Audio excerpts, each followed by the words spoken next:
The world did not shift. It tore. There was no sensation of travel, no tunnel of light, only the violent shearing of reality, a scream of metaphysical tension snapping like a suspension cable under too much weight. Teth-Adam was standing in the ruins of a Kahndaq temple, one heartbeat, and in the next he was slamming into asphalt, the impact force creating a crater 3 meters deep in the center of a sprawling alien metropolis. He rose slowly, the golden lightning of a monarch welding the dust to his skin. The air tasted wrong. It was thick with chemical pollutants, ozone, and a pervasive, greasy sense of decay that had nothing to do with rot and everything to do with the soul. The noise was deafening. Sirens, mechanical hums, so the collective murmur of millions of souls stacked atop one another in towers of glass and steel that scraped the gray sky. This is not my kingdom. He floated upward, boots hovering inches above the fractured street. His eyes, blessed with the swiftness of Heru and the wisdom of Zehuti, scanned the immediate vicinity. He saw fear. He saw weakness. And 50 yards down a side street, shielded from the main thoroughfare by a dumpster overflowing with refuse, he saw the reason why. 2 figures in tight, colorful synthetic armor stood over a kneeling family. The father was already dead. His chest cavity collapsed inward like a stepped-on soda can. The mother was weeping silently, clutching a teenage girl. The figures were supes, a term Adam did not know, yet he recognized the arrogance in their posture. And it was the universal body language of those who have power and believe they are unaccountable to it. "Protocol says 0 witnesses, lady. Stop crying, it's annoying," said the male. He wore a sleek, aerodynamic red suit with a stylized tachometer on the chest. Red line. He was vibrating, a blur of motion that kept him humming like a trapped hornet. "Just ice them and let's go. I have a stream at 4, the female companion said. Her skin was pale blue, frost crackling off her fingertips. Permafrost. Vought's not paying us overtime for cleanup. Cleanup. They were erasing a mistake. Redline raised a vibrating hand, the friction heat warping the air around his palm. He reached for the girl. Teth-Adam did not shout. He did not announce his presence. He simply arrived. The displacement of air caused by his movement shattered the windows of the adjacent tenement building. He landed between the executioners and the victims, his black cape settling with the weight of a funeral shroud. The lightning symbol on his chest flared, casting harsh, strobing shadows against the brick walls. Redline blinked, his enhanced reflexes failing to process the sudden intrusion. "Who the hell?" Adam's hand moved faster than the speedster's perception. He caught Redline by the throat. It was not a hold designed to restrain, it was an anchor. Adam squeezed. There was no resistance, only the wet, terrifying crunch of the larynx collapsing and the cervical spine disintegrating into powder. Redline's eyes bulged, capillaries bursting. Adam stared into them, his expression devoid of anger, devoid of pleasure. It was the look of a man pulling a weed. "You are fast," Adam rumbled, his voice like grinding stones, "but you are not enough." He tossed the body aside. Redline hit the brick wall with the wet slap of a butcher throwing a side of beef. He did not move again. Permafrost screamed, panic overriding her training. She thrust both hands forward, unleashing a blizzard of absolute zero cold, enough to shatter steel. The ice encased Adam instantly, freezing him in a jagged, crystalline coffin. She panted, breath misting in the sudden chill. "Target neutralized. Holy shit. Target neut—" The ice exploded. It didn't melt. It shattered outward as Adam stepped through it, the shards vaporizing against his skin. He walked toward her. She scrambled backward, slipping on her own ice, firing desperate bolts of frost that fizzled against his chest. "Please!" she shrieked, the corporate veneer stripping away to reveal the terrified bully beneath. "I'm with Vought. You can't touch me. We're the good guys."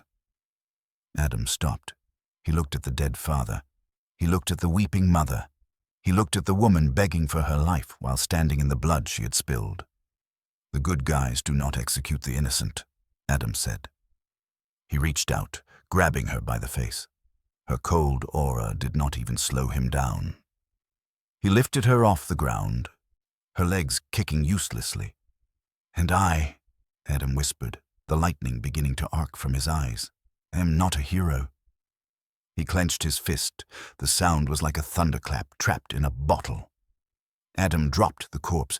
He turned to the mother and daughter, who were paralyzed with a terror that had now shifted entirely onto him. He lowered his head slightly, a gesture of archaic respect. "Go," he commanded. "Bury your dead. If anyone asks who did this, tell them the wizard sent his champion." Before they could flee, the air filled with the sound of approaching rotors. Black SUVs screeched to a halt at both ends of the alley. Men in tactical gear poured out, weapons raised but shaking. Adam floated up, hovering 10 feet above the gore, his arms crossed. "You wish to join them?" "Stand down!" A voice projected from a loudspeaker on a sleek black helicopter hovering above the street. "Sir, please, we are not engaging. We are authorized to negotiate." A woman stepped out of the lead SUV. She was not a warrior. She wore a sharp business suit, her hair pulled back tight, her eyes darting between the pulped remains of Redline and the floating demigod. It was Ashley Barrett, though Adam did not know her name. She looked like she was about to vomit, but she held up a tablet like a shield. "I am Ashley Barrett of Vought International," she shouted, her voice trembling but loud. You just saved those civilians from 2 rogue assets. That was incredible." Adam tilted his head. Rogue assets. The lie was smooth, practiced. "They wore your colors," Adam noted. "Counterfeiters," Ashley lied, sweating profusely. "Terrorists trying to ruin our brand. You handled them with extreme prejudice. We respect that. We respect strength. Please, sir, the world is watching. Let us take you to the tower. Let us explain." Adam looked at the tactical teams. Their rifles were useless, projectile throwers that wouldn't scratch his skin. He looked at the city beyond, the festering corruption he could smell on the wind. To rule a place, one must understand the seat of its power. "Take me to your palace," Adam said, descending until his boots touched the pavement. "But know this, if you lie to me again, I will bring it down upon your heads." The opulence in the meeting room was nauseating. Gold leaf, marble, plush velvet. It was a temple dedicated to greed. Teth-Adam walked through the halls of Vought Tower, ignoring the terrified interns and the forced smiles of the executives. He sensed the surveillance. Cameras were everywhere, recording his every breath. They brought him to the inner sanctum, a round table with 7 chairs, only 4 were occupied. Adam stood at the head of the room, flanked by Ashley, who was furiously typing on her phone, likely trying to spin the slaughter in the alley as a heroic intervention. The occupants of the room stared at him. First, a man in a green amphibious suit, smelling of salt water and desperation. The deep. He refused to meet Adam's eyes, staring at the table, weakness radiating off him like heat. Next, a woman with keen, analytical eyes, leaning back with bored arrogance. Sister Sage. She was dissecting him, looking for the seams. Third, a woman with a southern drawl and eyes that burned with the fervor of a zealot, or a grifter playing one. Firecracker. She looked ready to ask for a selfie or start a riot. Finally, a silent figure in black tactical armor. Black Noir. But Adam sensed no discipline in him, only the rote acting of a performer playing a role. A hollow shell. "So," Firecracker drawled, popping gum. "You're the big guy who turned Redline into paste.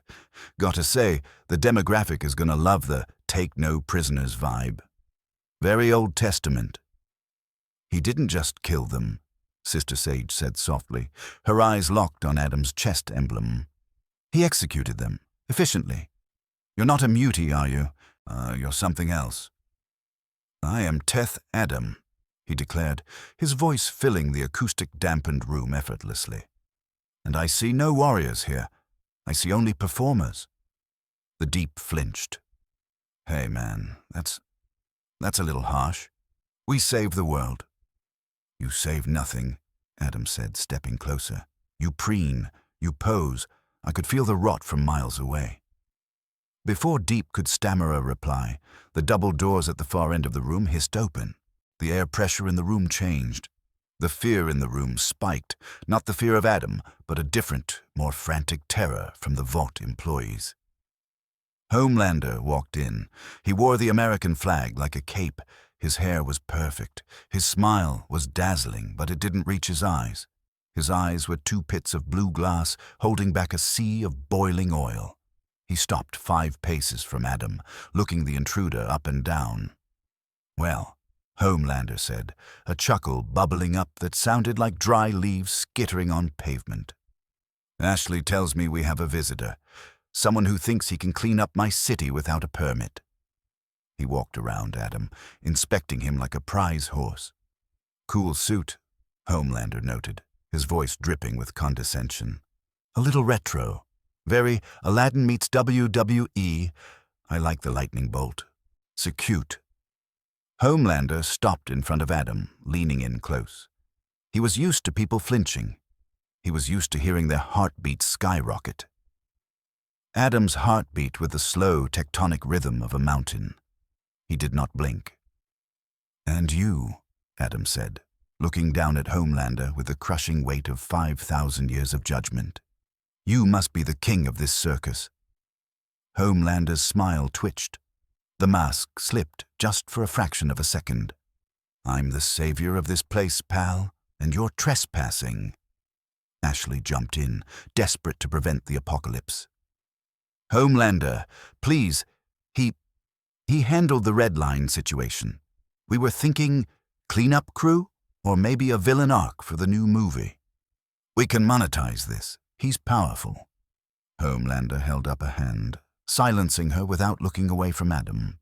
"I don't need a villain," Homelander said softly, "and I don't need a partner. What I need is for you to get on your knees and thank me for not lasering your ugly face off for killing my employees." The silence that followed was heavy enough to crush lungs.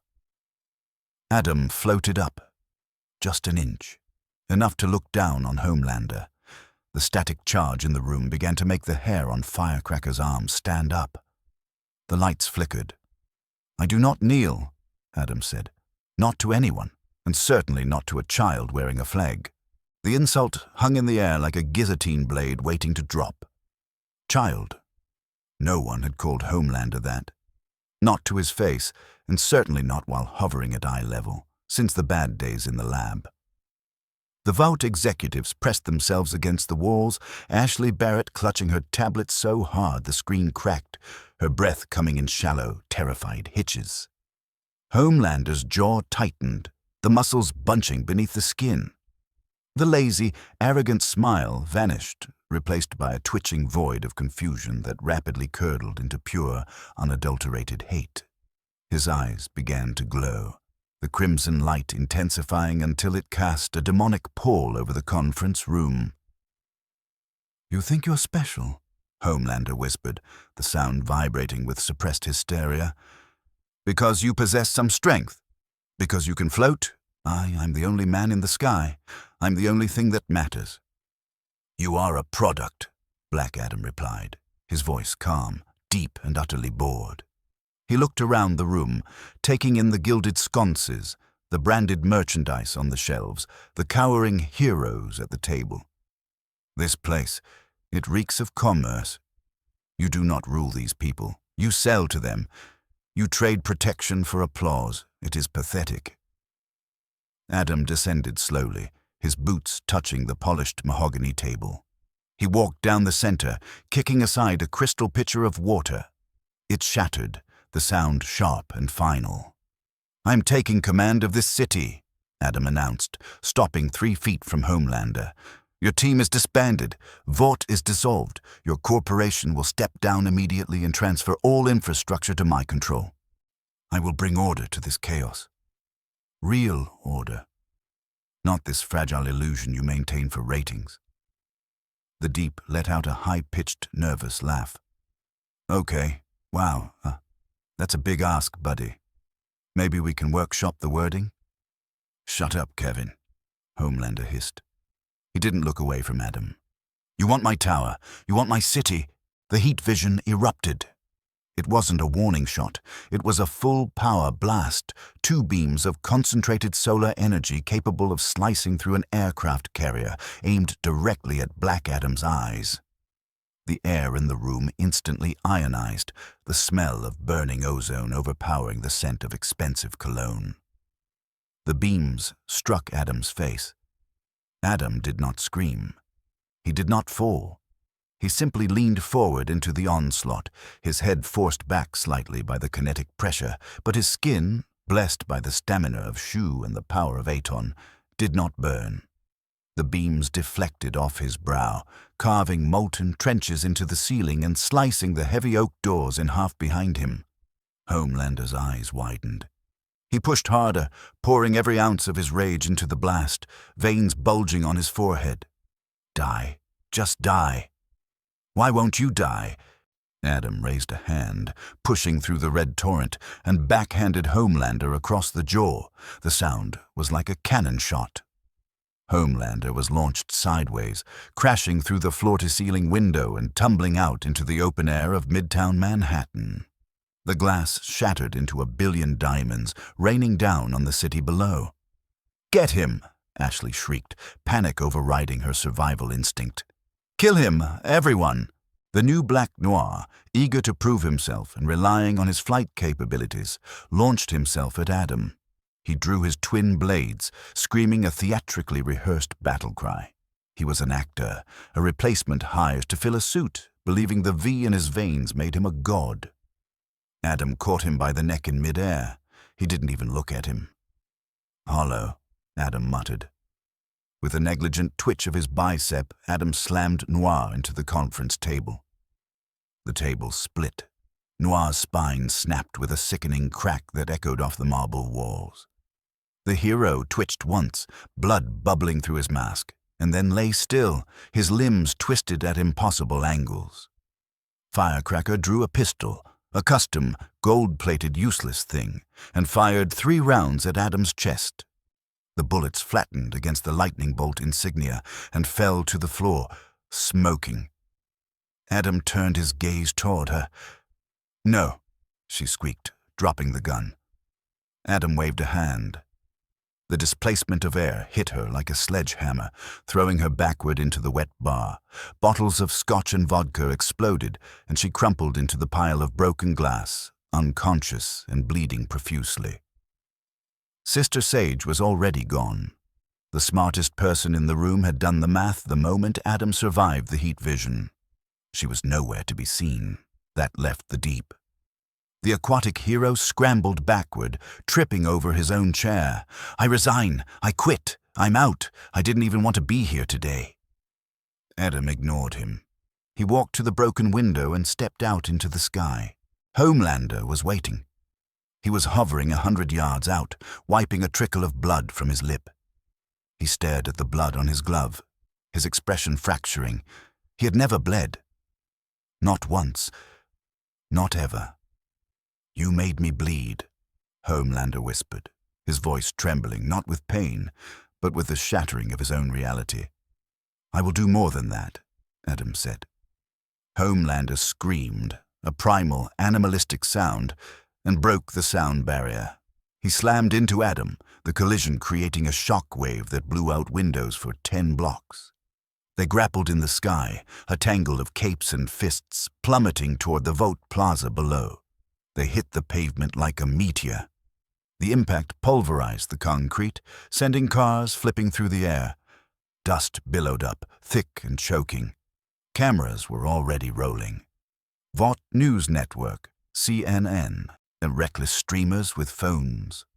They were all there, drawn by the carnage. They zoomed in as the dust settled.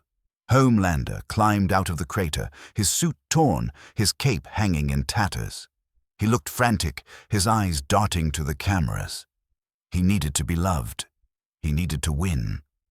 He put on a smile, but it was a rictus of terror. "Everything is under control," Homelander shouted to the crowd, his voice cracking. "Just a minor insurgent. Daddy's got this." A hand shot out of the dust cloud and grabbed Homelander by the hair. Adam dragged him back down, slamming his face into the asphalt. Once, twice, 3 times. Each impact shook the ground. Adam lifted Homelander up and threw him across the plaza.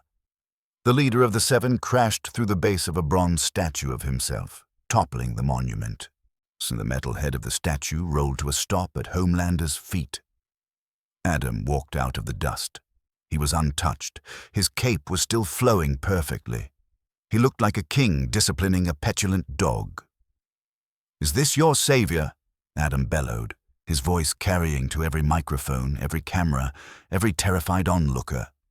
"Look at him. He fights for his vanity. He fights because he is afraid." Homelander scrambled up, breathing hard. He looked at the crowd. They weren't cheering. They were silent. They were staring at him with the one thing he couldn't handle: pity. "Don't look at me!" Homelander shrieked at the civilians. "Look at him. He's the monster. I'm the hero. I'm the only hero." He charged again, sloppy this time, swinging wild haymakers. Adam caught his fist. He twisted the arm, and the sound of Homelander's humorous fracturing was audible over the sirens. Homelander screamed, a high, pathetic sound that humanized him in the worst way possible. Adam kicked him in the chest. Homelander flew backward, crashing into the lobby of Vought Tower. The Deep came running out of the lobby doors, trying to flee to the sewers, sprinting past his fallen leader. Homelander, clutching his broken arm, saw Adam approaching, an unstoppable, inevitable storm of black and gold.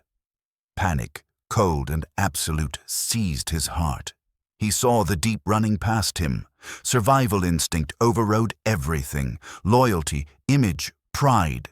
It all vanished. "Help me!" Homelander screamed. He grabbed the Deep by the back of his tactical vest. "Homelander! Dude, what are you—" "Take him!" Homelander roared.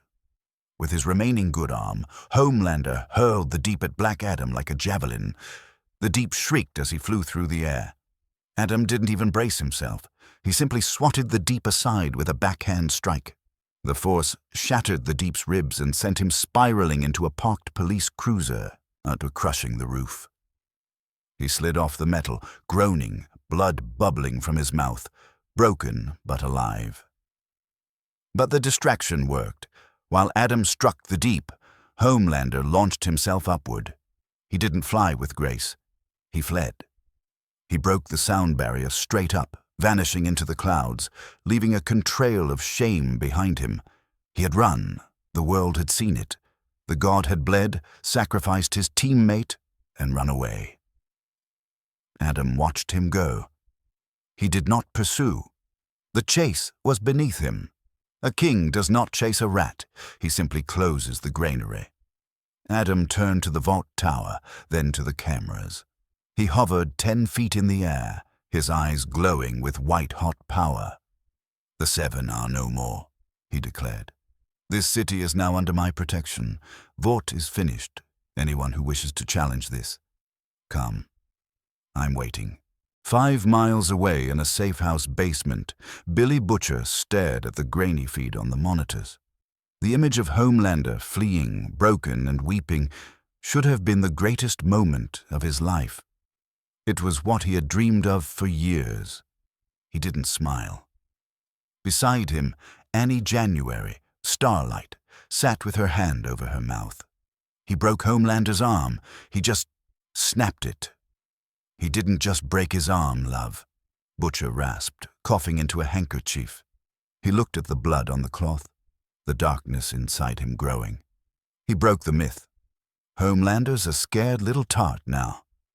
But that— he pointed a trembling finger at the screen, at the hovering figure of Black Adam.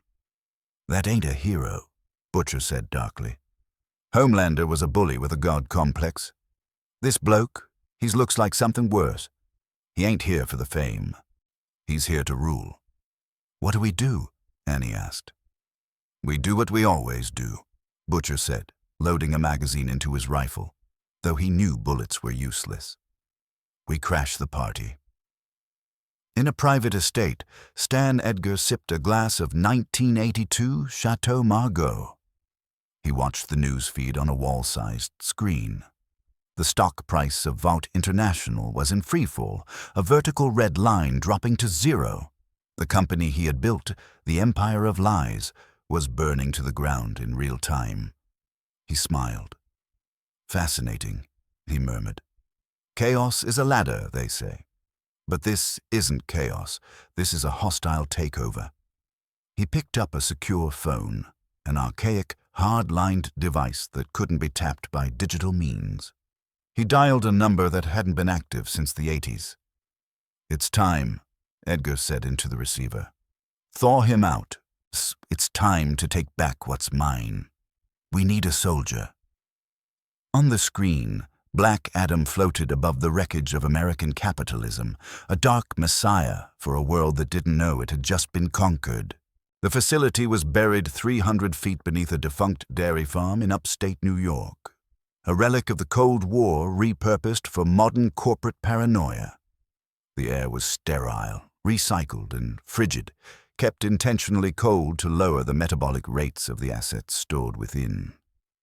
Stan Edgar walked the corridor with the measured, aristocratic gait of a man who believed himself to be the only adult in a world of petulant children. He checked his watch. The market collapse of Vought International was complete.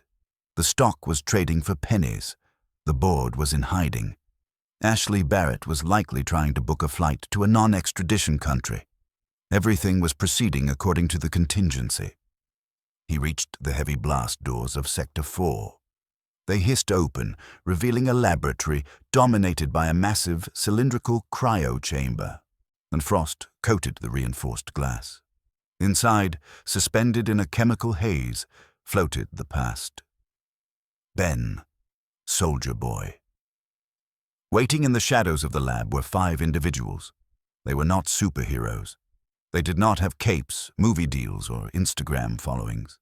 They were the cleanup crew, Vaught's dark assets, kept off the books for wet work that required more precision than Homelander and less morality than Black Noir. "Gentlemen," Stan said, his voice echoing softly against the steel. "And ladies." He looked at the team. Barrage, a mountain of muscle grafted with kinetic impact plating, stood with arms crossed. Tremor, a wiry man whose hands constantly shook with seismic potential, leaned against a console. Shroud, a woman wrapped in light-bending metamaterials, seemed to fade in and out of focus. A redline was dead, pasted on a New York alley wall. These were what remained of the elite reserve? "The situation in New York has evolved," Stan said calmly.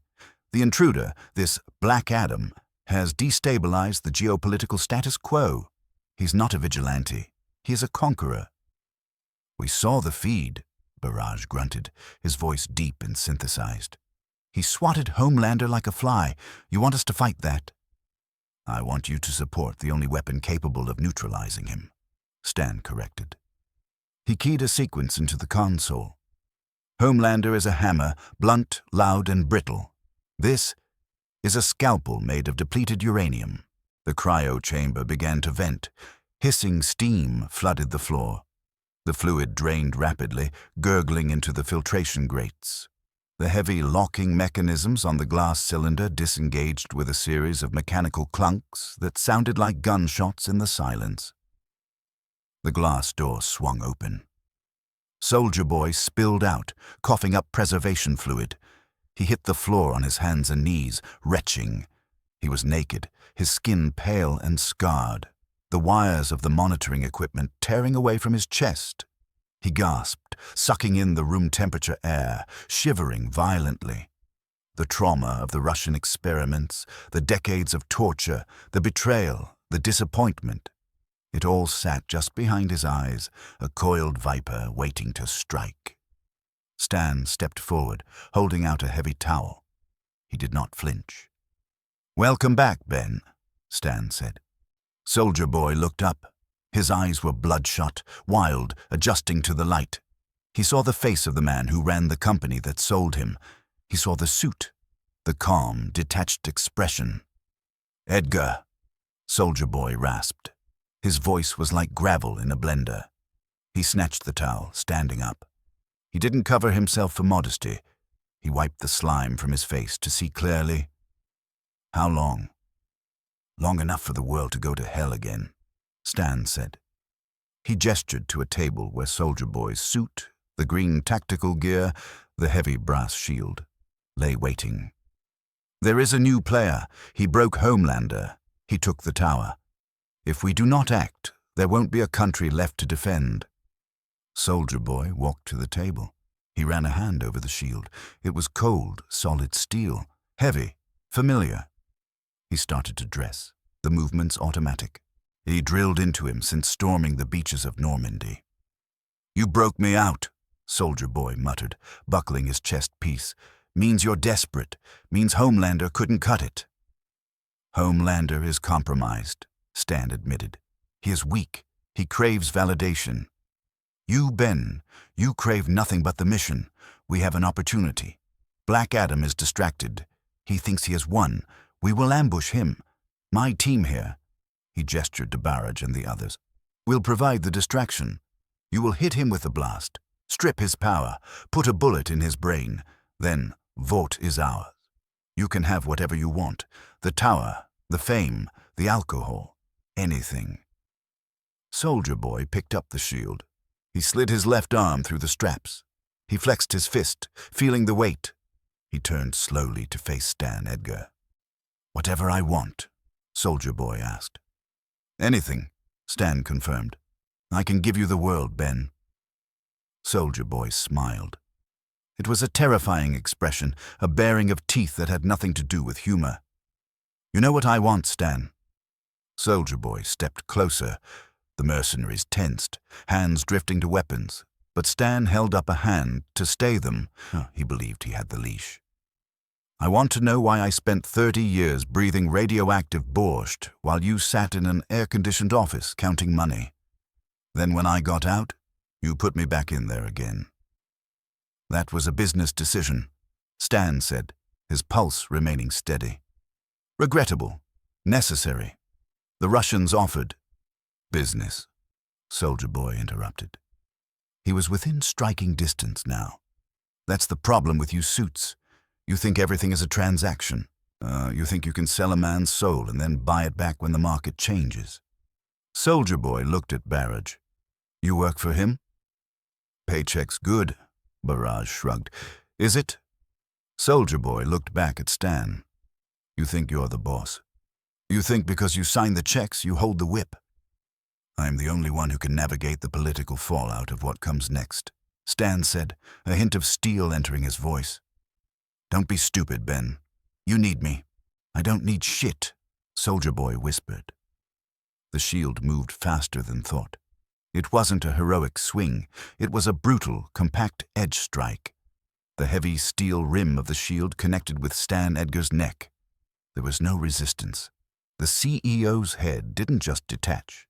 It was obliterated, a spray of bone and brain matter painting the cryo chamber behind him. Stan Edgar's body stood for a second, the tie still perfectly knotted below the ruin of his jaw, before collapsing into a heap of expensive wool and blood. The silence in the room was absolute. Tremor raised his hands, the air beginning to vibrate. Barrage stepped forward, his kinetic plates charging with a low hum. Soldier Boy didn't raise his shield. He didn't take a defensive stance. He just stood over the corpse, wiping a speck of blood from his cheek. He looked at the mercenaries with utter indifference. "He sold me," Soldier Boy said simply. "That's what happens to traitors." He looked at Barrage. "You, big guy, you want to die for a headless corpse, or you want to win?" Barrage looked at the body of the most powerful man in corporate America. He looked at Soldier Boy, a living fossil of violence who had just murdered his employer without blinking. Barrage powered down his plates. "Check's gonna bounce anyway." "Good answer," Soldier Boy said. He picked up a flask from the table, unscrewed it, and took a long pull. It was empty. He threw it against the wall. "We're going to New York. I'm going to kill this Black Adam. Not for Vought, not for the country, but because nobody claims to be the strongest while I'm breathing." He looked at the team. "Move out." The motel room smelled of stale cigarettes and despair. The curtains were drawn, but the flickering light of the television cut through the gloom. Homelander sat on the edge of the bed. He was wearing his tattered suit beneath a dirty gray hoodie that smelled of someone else's sweat. His right arm was in a makeshift sling made from a bedsheet. The bone was knitting, the itch of super regeneration maddening deep inside the marrow. He didn't care. He stared at the TV screen. Footage confirms Homelander fleeing the scene after using the Deep as a human shield. The anchor said, her voice grave. #Homelander coward is trending worldwide. Black Adam has declared martial law in Manhattan. Crime has dropped to 0% in the last 6 hours, and the National Guard has been ordered to stand down. Homelander scrolled through his phone with his left hand. The comments, the memes. Lowell, look at him run. Fake hero. Weak. Black Adam owns you. Crybaby. Stop it, he whispered. Tears leaked from his eyes. Hot, angry tears. I saved you. I saved all of you ungrateful mud people. I'm the only thing standing between you and the dark. He threw the phone. It punched through the drywall and vanished into the next room. There was a knock at the door. Homelander froze. He pulled the hood up. Housekeeping, a muffled voice said. You in there. Checkout was an hour ago. Homelander didn't answer. The lock clicked. The door opened. An overweight woman with a cleaning cart stood there. She looked annoyed. Then she looked at the man on the bed. She looked at the blonde hair peeking out from the hood. She looked at the blue eyes that were currently vibrating with madness. Recognition dawned on her face. Not awe, not love, disgust. Oh my God, she breathed, pulling out her phone. It's you. It's him. Hey, Earl, it's the runner. She started filming. Look at him, hiding in a motel. Where's your cape? You're gonna cry. Homelander stood up. The pain in his arm was a dull throb, eclipsed by the white-hot agony of his shattered ego.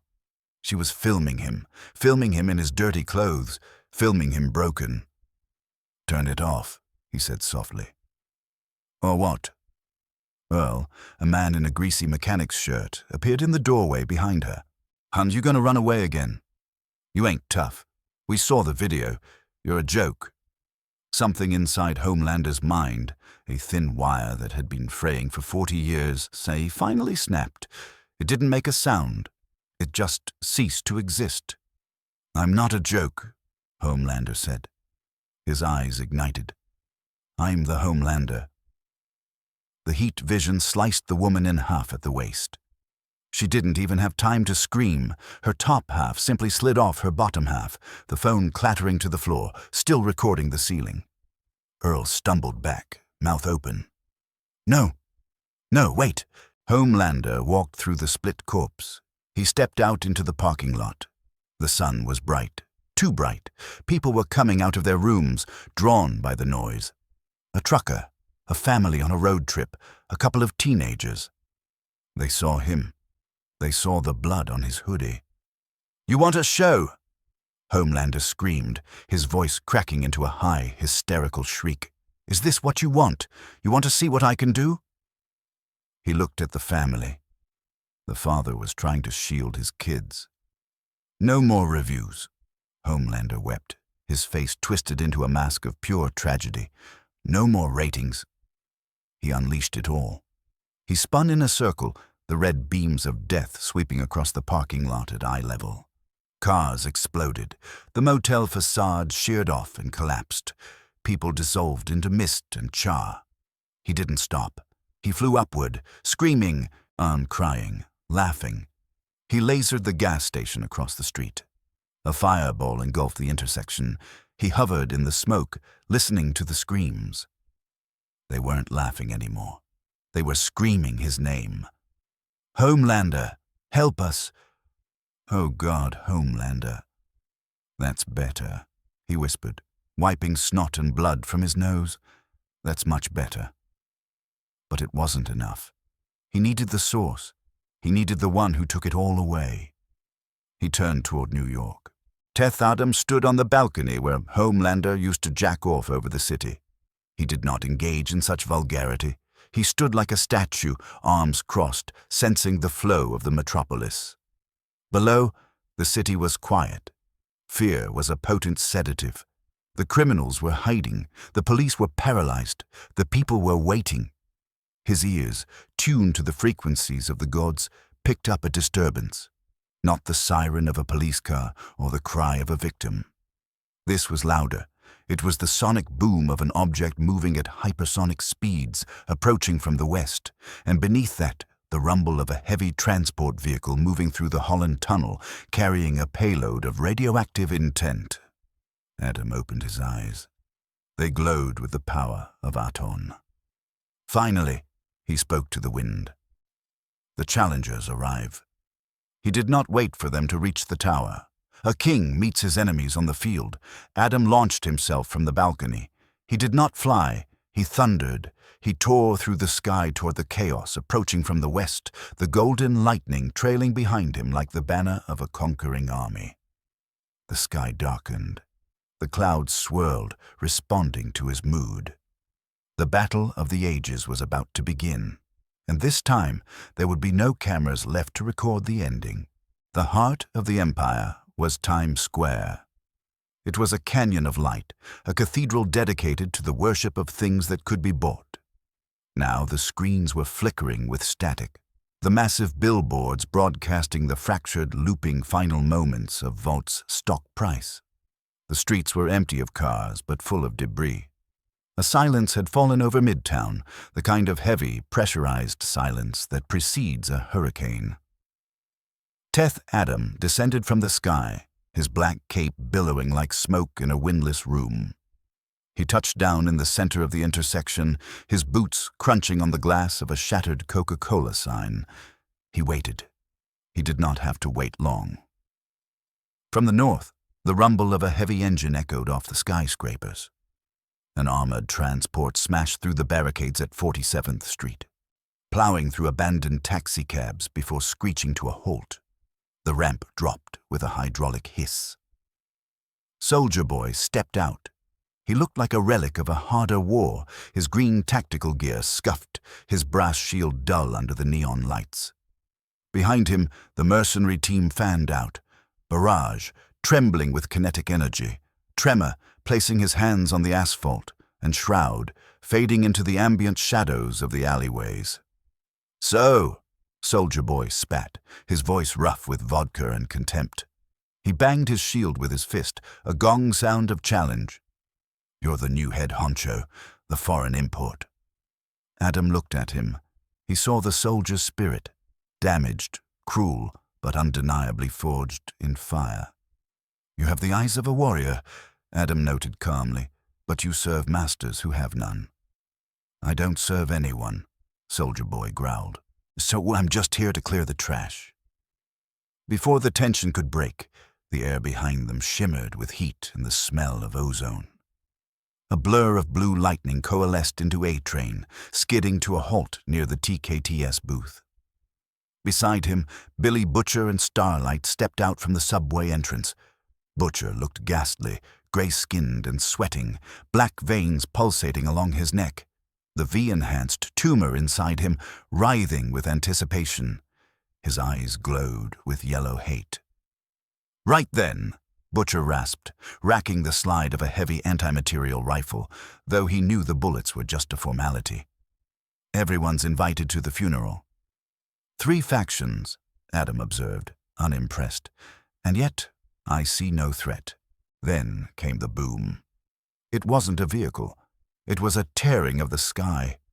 Homelander slammed into the top of the Viacom building, crumbling the parapet before diving down to street level.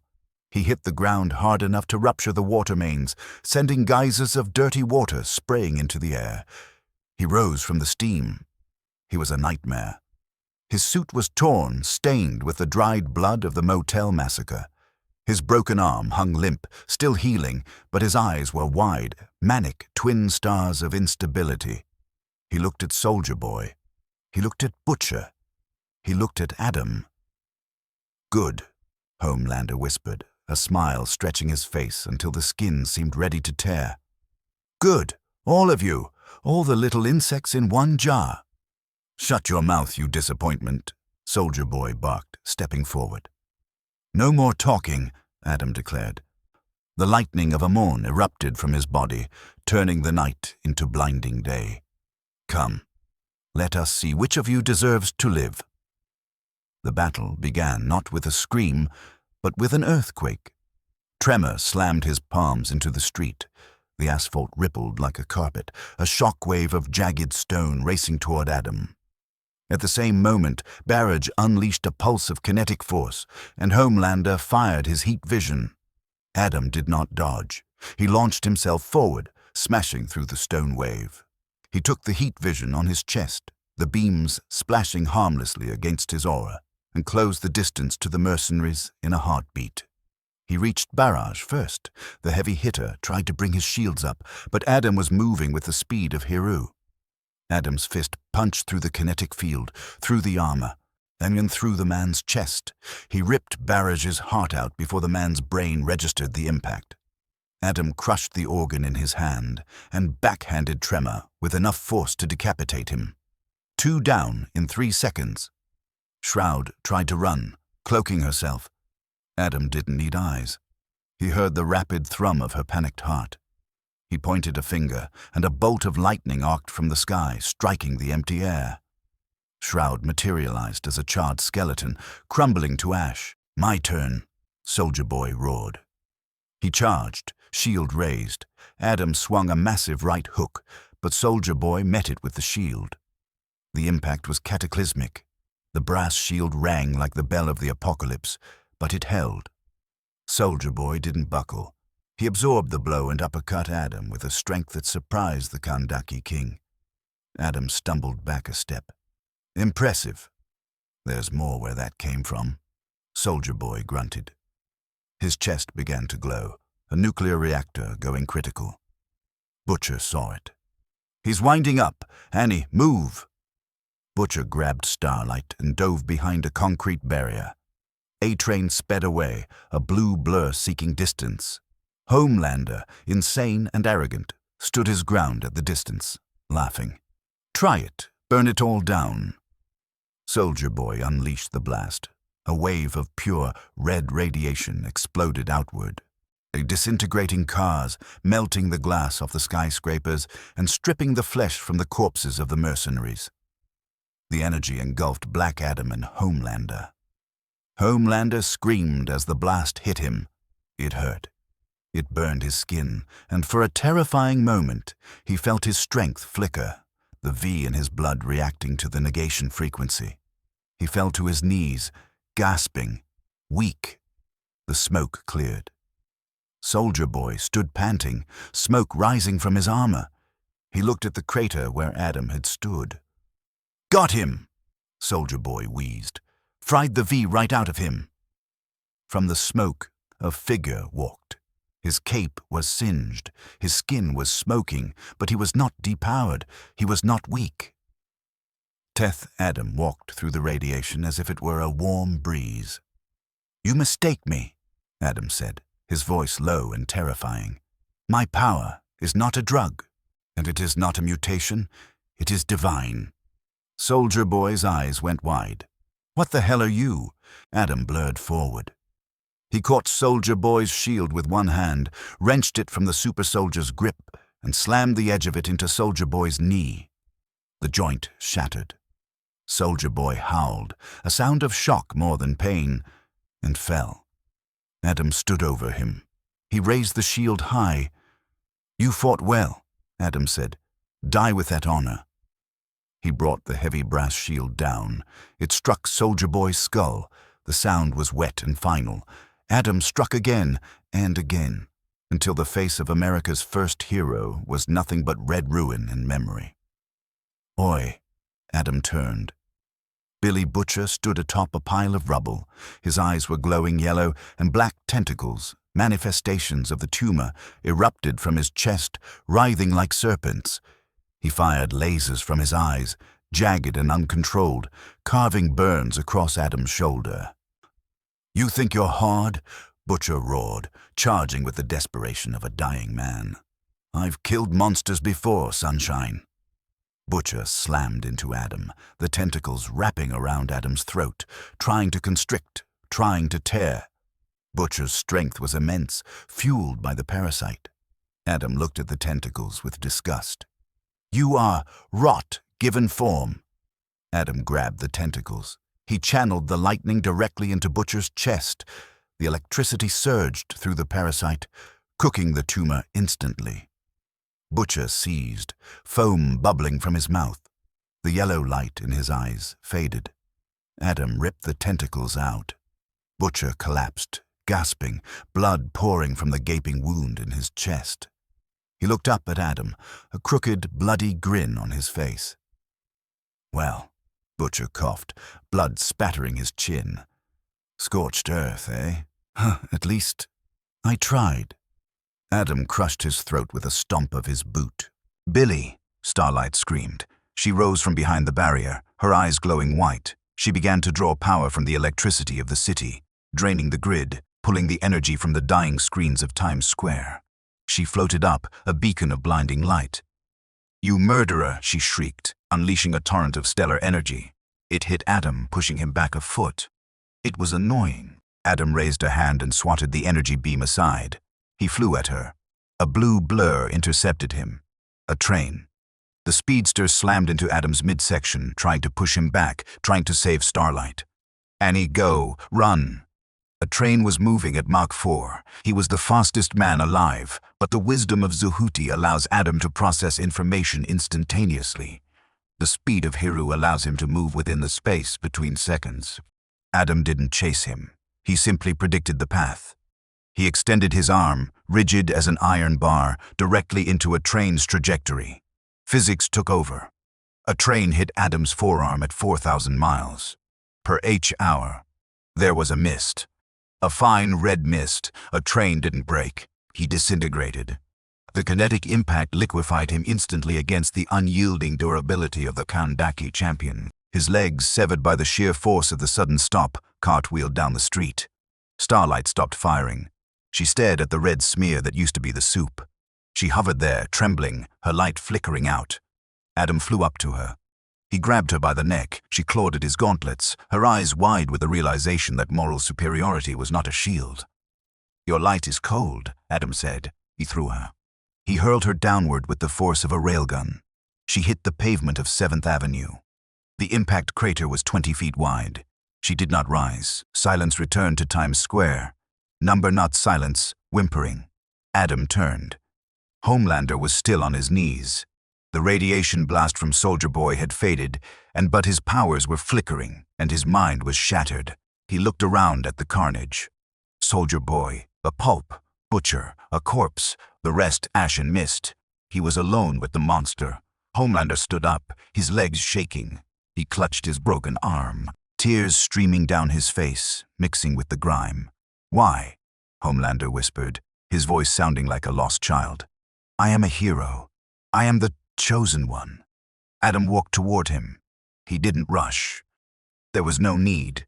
"You were never chosen," Adam said, his voice echoing off the silent buildings. "You were manufactured. You are a bad batch." Homelander's eyes flared red one last, desperate attempt at defiance. He screamed and fired his heat vision. Adam walked through it. He reached out and grabbed Homelander's jaw with one hand and the top of his skull with the other. Homelander tried to pull away. He tried to fly. He tried to beg. "Please," Adam pulled. The sound was like tearing a wet phone book in half. Adam ripped Homelander's head apart at the jawline. The heat vision cut out instantly. The body stood for a moment, spurting arterial blood onto Adam's chest. Before toppling backward, Adam held the top half of Homelander's skull in his hand. He looked at it for a moment, then dropped it into the gutter. He stood in the center of the devastation. The smoke swirled around him, the fires reflected in the gold of his lightning bolt. There were no cheers, no applause, no ratings. There was only the silence of the grave. Adam floated upward, rising above the smoke until he hovered over the city. Millions of people hiding in their homes, terrified, waiting for the verdict. He projected his voice, the magic of Amen carrying it to every borough, every street, every room. "The false idols are dead," Adam announced. "The corporations are ash. There are no more heroes to save you. There is only me." He crossed his arms. "I am the protector. I am the protector." One of the few surviving automated units from Vought News buzzed near him, transmitting the image to the world. Adam looked directly into the lens. "Obey," he said. And then he crushed the drone in his fist, fading the world to black. The sun rose over a New York City that had forgotten how to breathe. The smoke from the battle in Times Square had settled, coating the streets in a fine gray powder. The cremated remains of false idols and corporate aspirations. There were no sirens wailing in the distance. There was no honking of horns. The gridlock that defined the metropolis had vanished, replaced by an emptiness that felt less like peace and more like the hushed reverence of a cathedral before a funeral. Teth-Adam sat upon the ruined precipice of Vought Tower. He had not slept. He did not need to. Throughout the night, he had systematically dismantled the infrastructure of the old regime. The Vought laboratories were burning. The production facilities for Compound V had been reduced to molten slag, the chemical formulas incinerated along with the scientists who brewed them. He had purged the poison from the veins of the city. He looked down at the streets below. People were beginning to emerge, tentative and terrified, like survivors of a nuclear winter. They moved with their heads down. They did not loot the shattered storefronts. They did not riot. They walked to work or to their homes with the quiet, frantic obedience of children who know their father is watching, and that his belt is unbuckled. The President of the United States had attempted to make contact at 04:00 hours. The Joint Chiefs of Staff had threatened a tactical nuclear response at 05:00. Adam had ignored the phone calls. At 06:00, he had flown to Washington, hovered over the White House for 30 seconds, long enough for the Secret Service to realize their bullets were paper wads against a hurricane, and then returned to New York. The message was received. The government remained silent, a massive screen in Times Squares. One of the few Adam had spared flickered to life. It did not show advertisements for energy drinks or movie trailers. It showed only black, and then the image of Teth-Adam seated on a throne he had carved from the twisted steel of the Seven's conference table. "Citizens," Adam's voice rumbled from every speaker in the city, low and resonant, shaking the dust from the window panes. "You have worshipped children who draped themselves in flags and called themselves gods. You allowed them to murder your sons and daughters. You bought their lies because they made you feel safe." The camera zoomed in on his face. His expression was stone, unreadable, ancient, and utterly devoid of modern irony. "Safety is not a product," Adam continued. "It is a mandate. I have removed the cancer. Vought is gone. The Seven are gone. The drug that twisted your biology. There will be no more monsters." He paused, letting the weight of the promise settle. "But do not mistake this protection for freedom. You are free to live. You are free to work. You are free to work. You are free to raise your families without fear of being crushed by a carelessly thrown vehicle or incinerated by the tantrums of a man-child. But you are not free to prey upon one another. Any man found stealing, killing, or harming the innocent will not be arrested. He will be ended." In a shadowy apartment in Queens, a drug dealer flushed his supply down the toilet, his hands shaking so hard he cracked the porcelain. In a precinct in the Bronx, corrupt officers quietly placed their badges on their desks and walked out the back door, disappearing into the civilian population. The crime rate in New York City dropped to 0% in a single heartbeat.